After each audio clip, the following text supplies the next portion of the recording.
नमस्कार, स्वागत है आप सबका। लगातार हम बता रहे हैं आपको कि जो बजट पेश किया गया है उसमें अलग अलग विभाग जो हैं, देश के अलग अलग इलाके हैं, उनके लिए क्या कुछ है। लेकिन ऐतिहासिक बजट कहा गया क्योंकि रेल बजट को इस बार आम बजट में समाहित कर दिया गया और ऐसा कई दशक के बाद, करीब करीब 90 साल से ज्यादा के वक्त के बाद ऐसा हो रहा है। लेकिन सवाल यह कि असल में आम बजट में रेल बजट को शामिल करने की जो मंशा है, उसके बाद आज के बजट में रेल को मिला क्या है? क्या उसे नई पटरी पर दौड़ाने की तैयारी है या उसे जो दिया गया आम बजट में वो कहीं उसकी उपेक्षा तो नहीं है? समझेंगे अगले आधे घंटे में। और साफ तौर पर जिस तरीके से वित्त मंत्री अरुण जेटली ने वित्त वर्ष 2017-18 के लिए आम बजट पेश किया, साथ ही रेल बजट उसमें भी शामिल है और 1924 से चली आ रही अलग रेल बजट की परंपरा भी इसके साथ खत्म हो चली। रेल के लिए इस बार सुरक्षा, संरक्षा और स्वच्छता पर खास जोर दिया गया। रेलवे ने इस दफा 1 लाख करोड़ का एक संरक्षा कोष भी बनाया गया है। इसे 5 वर्षों में जमीन पर उतारना होगा। छुक छुक करती रेल को रफ्तार देने के लिए बजट में रेलवे के लिए कुल 1,31,000 करोड़ रुपए का प्रस्ताव है। कुल आवंटित राशि में से रेलवे को 2017-18 में 55,000 करोड़ रुपए की मदद मिलेगी। रेलवे 4 क्षेत्रों सुरक्षा, सुविधा, स्वच्छता और विकास पर जोर देगी। I feel privileged to present the first combined budget of independent India that includes the railways also. We are now in a position to synergize the investment in railways, roads, waterways and civil aviation. For 2017-18, the total capital and development expenditure of railways has been pegged at 1,31,000 crores. And for finance... वित्त मंत्री ने railway के लिए कई योजनाओं की घोषणा की, जिसमें रेल कोच से जुड़ी शिकायत दूर करने के लिए कोच मित्र सुविधा का प्रस्ताव है। 25 रेलवे स्टेशनों के पुनर्विकास और 500 स्टेशनों को दिव्यांगों के लिए सुविधाजनक बनाने का लक्ष्य है। वहीं 7,000 रेलवे स्टेशनों पर सौर ऊर्जा की व्यवस्था होगी। ब्रॉड गेज लाइनों पर 2020 तक मानव रहित लेवल क्रॉसिंग को खत्म किया जाएगा। रेल यात्रियों की सुरक्षा के लिए 1 लाख करोड़ रुपए का राष्ट्रीय रेल सुरक्षा कोष का प्रावधान भी है। 2019 तक सभी रेलवे कोच में बायो टॉयलेट बनाने और 3500 किलोमीटर नई रेल लाइनों का निर्माण करने की योजना है। IRCTC के जरिए ई-टिकट बुकिंग पर सेवा कर खत्म कर दिया गया है। SMS से क्लीन माई कोच सर्विस की सुविधा भी शुरू होगी। बड़े शहरों में यातायात को सुविधाजनक बनाने के लिए नई मेट्रो रेल नीति की घोषणा की जाएगी। Railways will focus on 4 major areas. 1, passenger safety. 2, capital and development works. 3, cleanliness. And 4, finance and accounting reforms.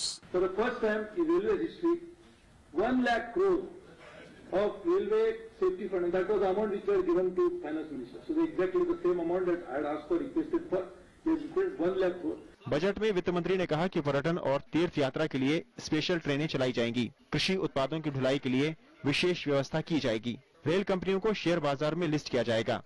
वित्त मंत्री अरुण जेटली ने कहा कि रेल किराए और माल भाड़े का निर्धारण लागत, सेवा की गुणवत्ता, सामाजिक जिम्मेदारी और प्रतिस्पर्धा के आधार पर किया जाएगा। Bureau report, Rajya Sabha TV.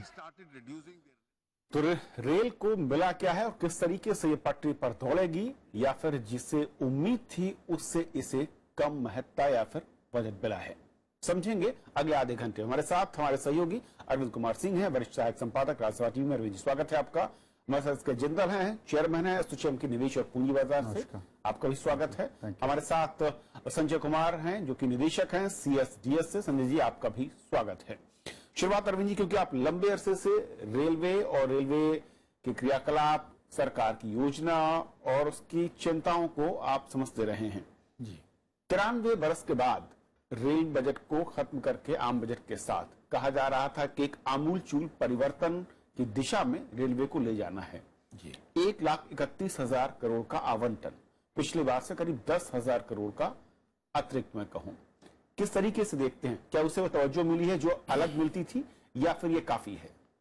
देखिए कविन जी, जहां तक रेल बजट को तवज्जो का सवाल है तो निश्चित तौर पर इसको तवज्जो ज्यादा नहीं मिली है। अगर आप बजट में इसको जो पहले जो अहमियत मिलती रही है अलग बजट होने के नाते, और जिस तरह से जोनल सिस्टम, जो रेलवे का जोनल रेलवे का सिस्टम है, उसमें जो जनरल मैनेजर्स थे अपने अपने इलाकों के कुछ जो जरूरी प्रायोरिटी प्रोजेक्ट्स है उसके बारे में बातें रखते थे।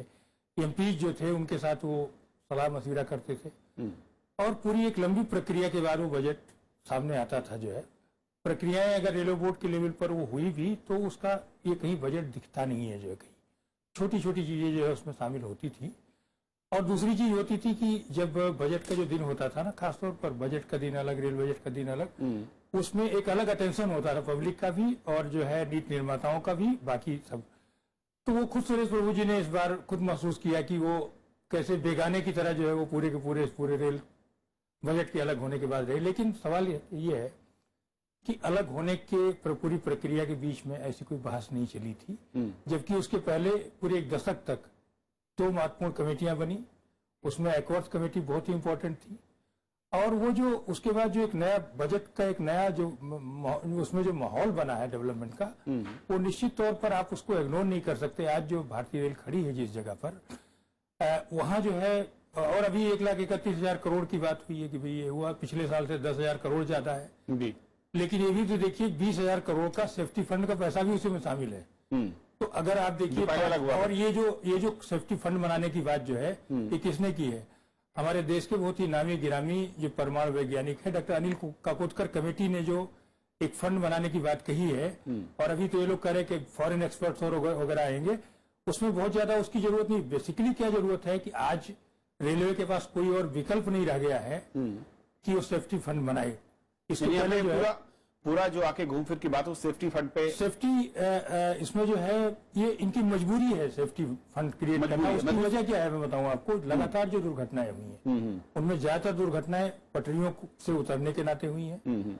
रेल ट्रैक रिन्यूअल जो होना था वो नहीं हुआ और उसके लिए अभी भी बहुत ज्यादा प्रोविजन नहीं किए गए हैं। यही जरूर है कि एक बड़ा पुराना नतीजा है हमारा जो है, नीतीश कुमार के रेल मंत्री रहने के दौरान भी एक सेफ्टी फंड बना 17,000 करोड़ का। तो उस दौर का 17,000 करोड़ कोई कम नहीं था और उसका असर ये रहा कि लालू की रेल बहुत अच्छी दौड़ी और बाकी भी दौड़ती रही। तो मुझे लगता है सेफ्टी फंड बनाने से निश्चित तौर पर आगे रेल अच्छी चलेगी। मैं लेकिन उसमें लंबा समय लगेगा। क्या और कदम उठाने चाहिए थे या फिर कहां पर अनदेखी हुई? लेकिन जनरल साहब, आपकी नजर में जो रेलवे को लेकर बात कही गई थी, इसको क्लब करने के पीछे जो वजह बताई गई थी, वो इस बजट में साफ दिख रही है, या फिर जिस तरीके से अरविंद जी कह रहे हैं कि जो एक संरक्षा कोष की बात हो रही है 1 लाख करोड़ की, उसके अलावा बचते हैं 31,000 करोड़ रुपए आपके पास, उससे क्या वाकई रेल को जो जरूरत है और जिस नए सिस्टम, नए पटरी, नए मैं कहूं अपग्रेडेशन की बात हो रही है, वहां पर दौड़ेगी ये ट्रेन?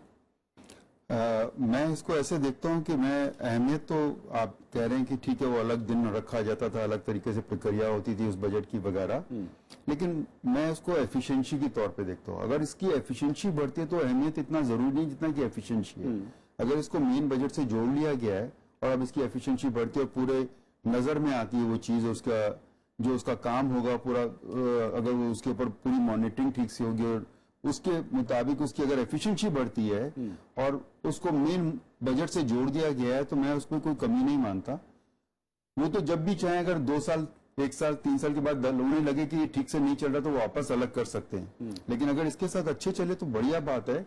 और जो यात्रियों की सुरक्षा जिसकी अभी आपने बात की, वाकई बहुत महत्व की चीज है। इन पिछले सालों में मैंने देखा इन दिनों में जो दुर्घटना हुई बड़ी दुखद थी, तो वो नहीं होना चाहिए। उसके लिए इसके ऊपर सुरक्षा के ऊपर जितना जोर दिया जा रहा है मैं उसको अच्छा मानता हूं। और फिर मॉडर्नाइजेशन के लिए जो फैसिलिटीज प्रोवाइड की जा रही हैं, यातायात का इससे बड़ा और कोई साधन है नहीं जितने नंबर ऑफ पैसेंजर्स इसमें ट्रेवल करते हैं। तो ये बहुत ही महत्वपूर्ण सेक्टर है यातायात के लिए। रेलवे के बाद एयर बहुत ही छोटा है इसके सामने। तो इसलिए आम आदमी को देखते हुए मैं समझता हूं कि ये बहुत ही जरूरी है कि इसके अंदर इतना पैसा भी लगना चाहिए, टाइम भी लगना चाहिए, उसको इतना महत्व भी मिलना चाहिए और फोकस में रहना चाहिए इसको।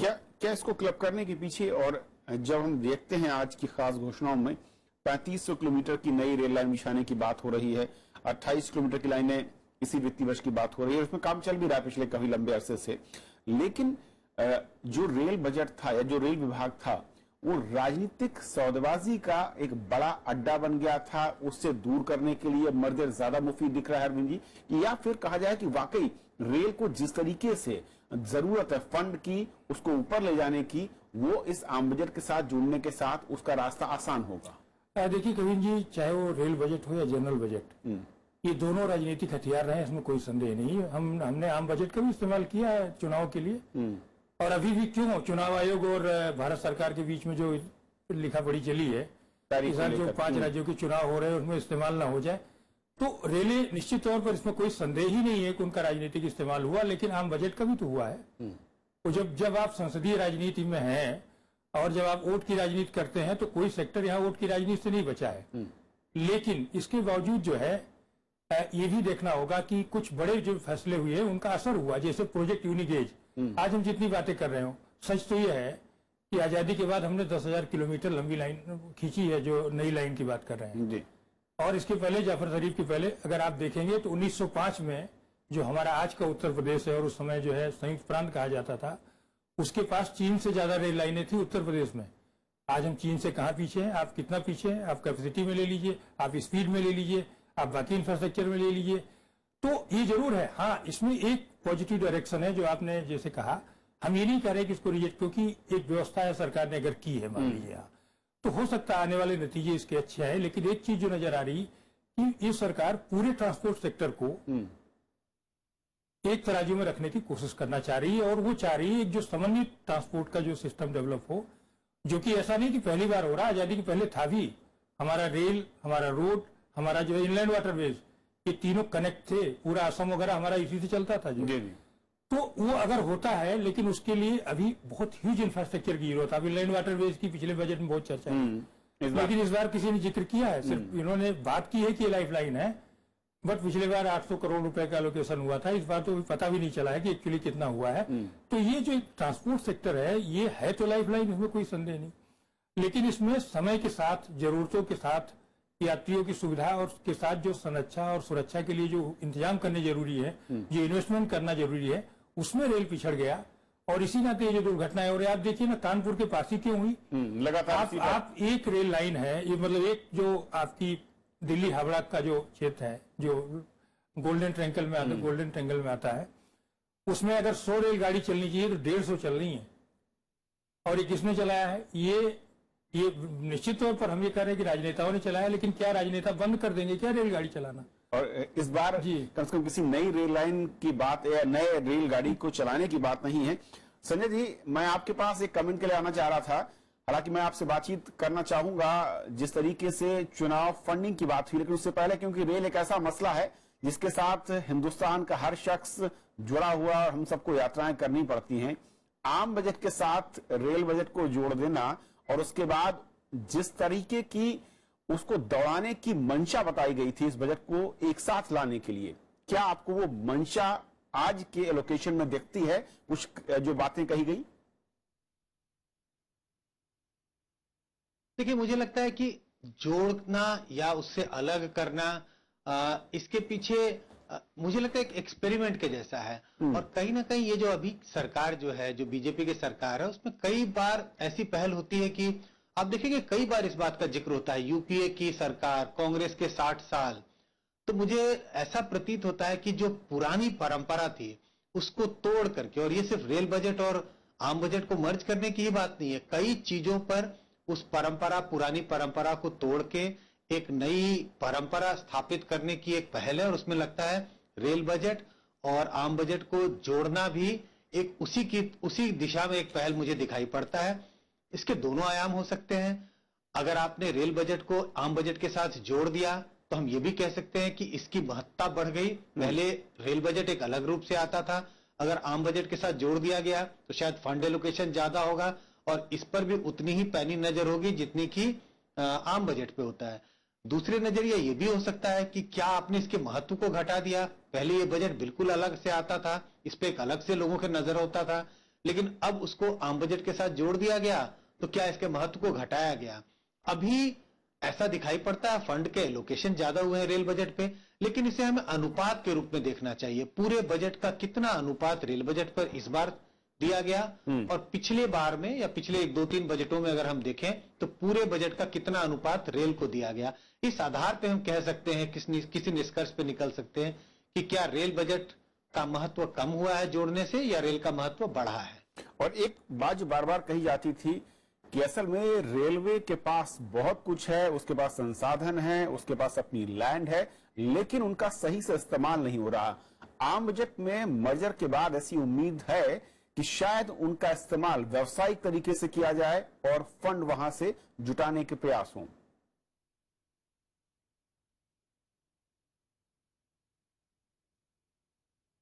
आप सवाल मेरे से पूछ जी रहे हैं? संजय जी।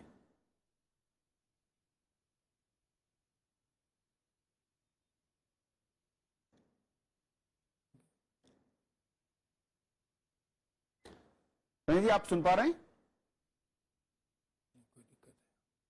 हाँ, मैं सुन पा रहा हूं जी। हाँ, देखिए, रेल बजट को आम बजट के साथ जोड़ने में इस बात की चर्चा हुई है, लेकिन अब ये कहां तक कारागार होगा, अभी तो सिर्फ बजट आया है। आने वाले 6-8 महीने में ही हमें इस बात का पता चलेगा। ये जरूर है, मुझे लगता है इस बात की पहल है कि रेल बजट को अगर आपने आम बजट के साथ जोड़ा तो रेल बजट में जहां सिर्फ रेलवे, सेफ्टी, नई गाड़ियां और गाड़ियों की स्पीड और तमाम तरह की जो सुविधाओं की बात होती थी, आम बजट के साथ जोड़ने से उसके जो साथ वाले जो पहलू हैं जिनकी आप बात कर रहे हैं, जिनकी हम चर्चा कर रहे हैं, कि बहुत सारी ऐसी सुविधाएं हैं, बहुत सारे ऐसे संसाधन है जिसका इस्तेमाल नहीं होता क्योंकि उस पर फोकस नहीं होता है। इसकी संभावना बनती है, लेकिन ये संभावना कितनी हद तक कारगर होगी आज इस पे कह पाना, टिप्पणी कर पाना बहुत मुश्किल है। ये हम 6-8 महीने में ही कह पाएंगे कि क्या इसको साथ में, इस रेल बजट को आम बजट के साथ जोड़ने से ये कारगर, ये पहल जो है वो सफल हुई या सफलता नहीं मिली। चलिए, मैं एक रिएक्शन, गोपाल कृष्ण अग्रवाल हमारे साथ हैं, बीजेपी के राष्ट्रीय प्रवक्ता हैं, फोन लाइन पर हमारे साथ हैं। गोपाल जी, रेल बजट पर हम बात कर रहे थे कि असल में जिस तरीके से एक साथ किया गया, कुछ बड़े बदलाव की बात शायद सरकार ने सोची होगी, और बजट एलोकेशन 1,32,000 करोड़ के जरिए उसमें 1 लाख करोड़ का जो है वो संरक्षण कोष के लिए कहा गया है। क्या आगे का रोडमैप देख रहा है? क्या इसे राजनीतिक रस्साकसी से बचाने के लिए मर्ज किया गया, या फिर वाकई उसकी सूरत, उसकी सुरक्षा, यात्रियों की जो हालत है इस वक्त, उसको बदलने का कुछ बड़ा रोडमैप है? देखिए, ये जो रेल बजट को मर्ज किया, ये एडमिनिस्ट्रेटिव एफिशिएंसी के लिए किया है, तो क्योंकि अलग अलग बजट होते थे, बहुत बड़ी एक्सरसाइज, एक अलग से गवर्नेंस के इश्यू पे भी कॉम्प्लेक्सिटी क्रिएट होती थी, और एक तरह करने, और उसका कोई टेक्निकल या कोई और गवर्नेंस या ऑपरेशनल कोई फायदा बड़ा नहीं था। जहां तक प्रावधान की बात है, इस बार भी 55,000 करोड़ का केंद्रीय सरकार ने किया है रेल के ऊपर नया प्रोविजन, और 1,21,000 करोड़ का कैपिटल एक्सपेंडिचर की बात की है। तो रेल बजट में आज आप देखिए वह एडमिनिस्ट्रेटिवली एफिशिएंसी आ गई है, और एक तरफ से रेल डिपार्टमेंट गवर्नमेंट को डिविडेंड देता था और वहां से फिर ग्रांट मांगने के लिए उनके पास अलग अलग चीजों में जाते थे। तो अब एक डिपार्टमेंट की तरफ जैसे बाकी मिनिस्ट्रीज काम कर रही है, एक कंसोलिडेटेड सिंगल विंडो सिस्टम कर दिया गया कि जैसे कि बाकी डिपार्टमेंट को पैसा कितना मिलेगा और कहां पर कैसे खर्च करना है, वही अब रेलवे के साथ होगा। हाँ, वो एडमिनिस्ट्रेटिवली एफिशिएंसी इसमें आएगी, एलोकेशन में एफिशिएंसी आएगी, और कोई जो सेपरेट बजट करने का एक ट्रेडिशन था, अदरवाइज उसका कोई बेनिफिट नजर नहीं आ रहा था। तो उसके लिए एक, जहां तक हमारी सरकार की ये धारणा है कि minimum governance and minimum government and maximum governance, तो जहां जहां भी ईज ऑफ ऑपरेशन होंगी सबको इम्प्लीमेंट करना है। चलिए, और इसीलिए ये एक कंबाइंड इसको किया। मैं अब अगले पॉइंट पर आता हूं कि एक और जो सरकार ने आज घोषणा की है बजट में, वो है पॉलिटिकल फंडिंग को लेकर, जिस पर लगातार जनमानस के बीच में एक सवाल खड़ा हो रहा था कि सब कुछ ट्रांसपेरेंट है तो राजनीतिक दलों को मिलने वाला चंदा भी सार्वजनिक क्यों नहीं हो रहा। जो पहले एक लिमिट थी, मैं कहूं कि पतला गलियारा एक सकरा रास्ता था 20,000 रुपए तक की लिमिट का, जिस पे आप कैश पार्टियां लेती थी, उसको सरकार ने घटाकर 2,000 कर दिया है। इस क्लॉज के बाद क्या बदलेगा? संजय जी, शुरुआत एक बार फिर मैं आपसे करूंगा। 20,000 से 2,000 संजय किया गया है, क्या इससे साफ गोई हो जाएगी? क्या पॉलिटिकल पार्टियों को मिलने वाले चंदे की पारदर्शिता होगी, या फिर कहीं ना कहीं जो बुक है उसमें एंट्रियों की संख्या बढ़ जाएगी, हालात वही रहेंगे? राइट, आपने सवाल भी पूछा और उसका जवाब भी दे दिया। मुझे लगता है इसकी एंट्रीज बढ़ जाएगी, लेकिन हाँ, अनुपात बहुत अंतर है। पहले जहां तक 20,000 से कम के चंदे की बात थी कि आपने 20,000 से कम अगर चंदा लिया तो उसकी कोई लेखा जोखी करने की जरूरत नहीं होती थी। अब वो घटा करके 2,000 कर दिया गया। क्या इससे पारदर्शिता आ जाएगी? बिल्कुल ही नहीं। पारदर्शिता आने का ये कोई पहल ही नहीं है। ये बिल्कुल ही नहीं है कि आप पारदर्शिता तब आती जब ये नियम ये होता कि अगर कोई भी चंदा पॉलिटिकल पार्टी को मिले उसका ब्यौरा सरकार को देना पड़ेगा, पार्टियों को, सरकार को देना पड़ेगा। अगर ये पहल होती तब हम जरूर कहते कि पारदर्शिता आ गई, लेकिन सिंपली इसके अमाउंट को घटा दिया गया और ये भी नहीं किया गया कि एक साल में कितने ऐसे चंदे हो सकते हैं जो 2,000 से कम के राशि में लिया जाए। होनी चाहिए थी कि 10%, 20% ऐसे कंट्रीब्यूशन हाँ, कि अगर पूरी पार्टी अपने पूरे फंड में सिर्फ 10% ऐसे चंदे ले सकती है या 20%, कोई तो एक उस पर रोक हो। जैसा हम जानते हैं जब तक ये 20,000 की लिमिट थी तो पार्टियों के कुल चंदे का 80%, 90% हिस्सा इसी सेक्टर से आता था, इसी तरीके से आता था। बिल्कुल। तो अभी भी वही होगा। अब ये होगा कि 2,000 पहले 20,000 के चंदे 5 लोग देते थे, अब 2,000 का चंदा 20 बार आएगा। तो पारदर्शिता आने की तो कोई गुंजाइश दिखाई नहीं पड़ती। गुंजाइश नहीं दिखती। संतोष जी हमारे साथ जुड़े हुए, संतोष मेहरोत्रा प्रोफेसर हैं इकोनॉमिक्स के जेएनयू में। संतोष जी, पारदर्शिता को लेकर सरकार ने कहा कि एक ऐतिहासिक कदम है, आजादी के बाद किसी भी सरकार ने इस तरह का रिफॉर्म नहीं किया चुनावी चंदे को लेकर। आपकी राय क्या है? क्या वाकई पारदर्शिता इससे आएगी या फिर महज एक ये दिखावटी कदम सा दिखता है? मोटे तौर से मैं संजय कुमार जी से सहमत हूं। मैं उनकी बात सुन रहा था। मुद्दा सिर्फ ये 20,000 से को 2,000 कम कर देने का ही नहीं है। 20,000 से ऊपर जो चंदा आता है उसको ठीक है, उसको आप कैश में नहीं दे सकते, उसको आप चेक द्वारा देते हैं, मगर उसका जो ब्यौरा उसको ऑडिट किया जाता है। ऑडिटिंग फर्म्स जो होती हैं वो गिनी चुनी होती हैं। ऑडिटिंग फर्म्स पॉलिटिकल पार्टी की नुमाइंदगी के आधार पे होती हैं, तो वो नुमाइंदगी इसी आधार पे होती है कि वो उनकी तरफदारी करेगा, तो वो असली ऑडिट होता नहीं है। आप करें कि वो तो चंदा जो आता है वो 20,000 से कम आए या 2,000 से कम आए कैश, वो ज्यादा चंदा तो 20,000 से ज्यादा और 2,000 से ज्यादा ही था और उसकी भी ऑडिट नहीं होती। और एक और बता दूं मैं बात आपको कि अभी 2014 में जो राष्ट्रीय संसद के इलेक्शन हुए उसमें आधे से ज्यादा जो कैंडिडेट थे उन्होंने इनकम टैक्स रिटर्न भी नहीं फाइल किया था। आज की तारीख में हम बड़ी इनकम टैक्स रिटर्न फाइल करने की बात कर रहे हैं, जाहिर है बजट का दिन है। आधे लोगों ने 8,000 कैंडिडेट थे, आधे लोगों ने इनकम टैक्स रिटर्न भी फाइल नहीं किया था। बिल्कुल, ये दोनों बड़ी बातें हैं। तो ये तो स्थिति है।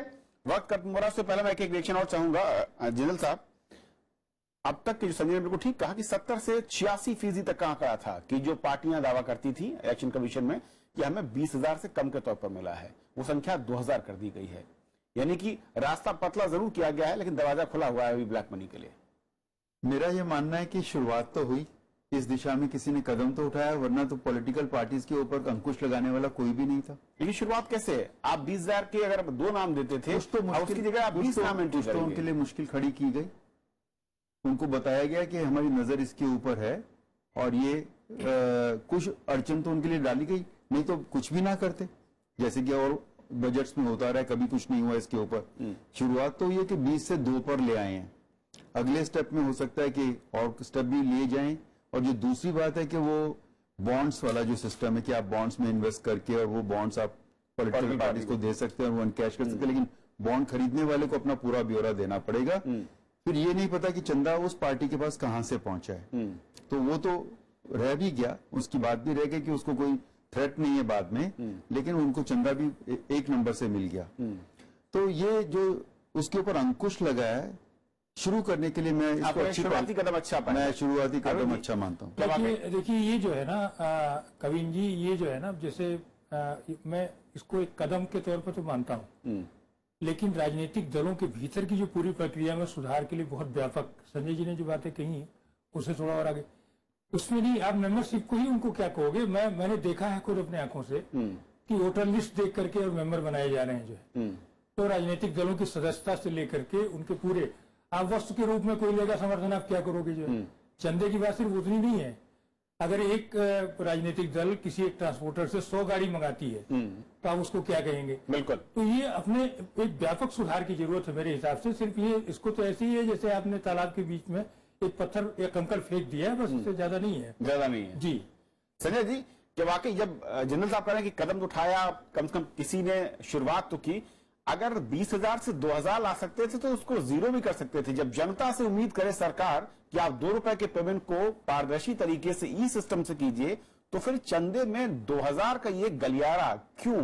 क्या ये दिखाने की कवायद है कि हम कदम भी उठा रहे हैं, वहां पर भी आलोचना ना हो, और जनता जो काफी लग रहा था कि उसे आक्रोश है ई ट्रांजेक्शन के साथ आने के बाद, और उम्मीद कर रही थी कि राजनेता दल हमारे साथ बराबर में खड़े होंगे, छलावा है उनके साथ? देखिए, मुझे लगता है कि एक ऐसा झुंझुना है जिससे कि कोई मतलब प्रक्रिया उससे कोई फल तो ना निकले, आवाज ज्यादा हो। तो वही हो रहा है। आपने ठीक ही कहा, जब 20,000 से 2,000 किया जा सकता है, इसको 0 भी किया जा सकता था। तो जनता को, एक बड़ी जनता को दिखाने के लिए ये तो जरूर बात है, पहल है, और मुझे मालूम है इस बात का कि आम जनता में इसकी सराहना होगी। लोग कहेंगे कि पहल हुई। पिछले सरकार ने 60 साल में ऐसी कोई पहल नहीं की, और कम से कम बीजेपी की सरकार ने ऐसी पहल तो की। लेकिन क्या यह पहल कुछ कारगर होगा? क्या इससे कुछ फल, इससे कुछ रिजल्ट्स दिखाई पड़ेंगे? मुझे लगता है पहल है, लेकिन ये ऐसा कदम है, 2 कदम आप पहुंचेंगे चले, लेकिन आप अपने मंजिल तक कहीं पहुंचते नहीं मिलेगी, बिल्कुल उसके आधे रास्ते भी नहीं पहुंचते। तो ऐसे कदम का क्या फायदा जो आपको मंजिल तक कहीं नहीं पहुंचाता? गोपाल साहब, वक्त खत्म का आखिरी रिएक्शन आपका। ये जो 20,000 से 2,000 आप ले आए, साहसिक कदम था, लेकिन इसको अगर शून्य कर दिया होता तो ये ऐतिहासिक हो जाता।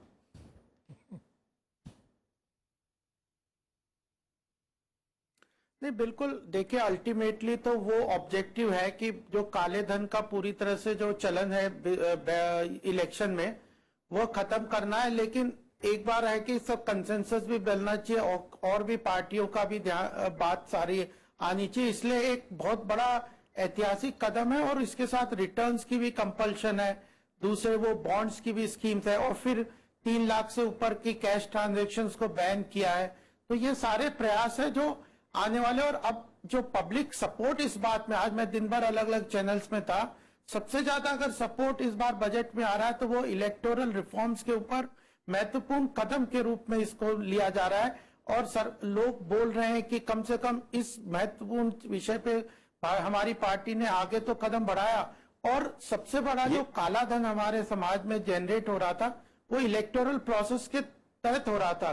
गोपाल साहब, 1000 से ऊपर जो अलग अलग पार्टियां, उसमें से केवल 150-200 ही इलेक्शन लड़ती हैं, बाकी तो सब बेकार है। तो वो केवल काले धन को सफेद करने का काम। बिल्कुल, आप ठीक कह रहे हैं। कदम की आलोचना नहीं है, लेकिन बॉन्ड्स की बात लोग है, और एक्सपर्ट ये भी कह रहे हैं कि आपने जो कदम उठाया है, उसकी आहट, उसकी थाप ज्यादा तेज सुनाई दे रही है, जबकि उसका असर बहुत कम होगा, क्योंकि एंट्रीज की संख्या बढ़ सकती है।